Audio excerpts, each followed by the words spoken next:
क्या आप जानते हैं, जिस चांद को हम हर रात आसमान में चमकते देखते हैं, वो कभी अपने ही घमंड की वजह से मिटने वाला था।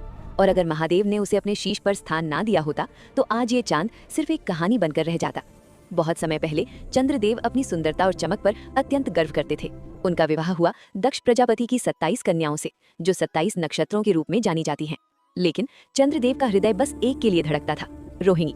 बाकी पत्नियां उपेक्षित, दुखी और आहत थीं। उनका दर्द उन्हें अपने पिता के पास ले गया। दक्ष प्रजापति अपनी बेटियों का अपमान सह न सके।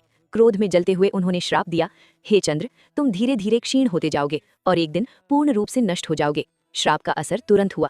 चांद की चमक फीकी पड़ने लगी, उसकी रोशनी अंधकार में बदलने लगी। जो कभी पूर्ण था अब धीरे धीरे शून्य बनने लगा।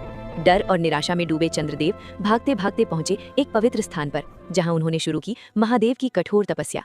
हर सांस में, हर धड़कन में बस एक ही मंत्र गूंज रहा था, ओम नमः शिवाय, ओम नमः शिवाय।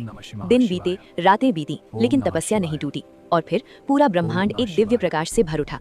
प्रकट हुए देवों के देव महादेव, जटाओं से बहती गंगा, तीसरा नेत्र और असीम शांति का स्वरूप। महादेव बोले, हे चंद्र, तुम्हारा अहंकार ही तुम्हारे पतन का कारण बना, लेकिन तुम्हारी भक्ति ने मुझे तुम्हें नया जीवन देने के लिए विवश कर दिया।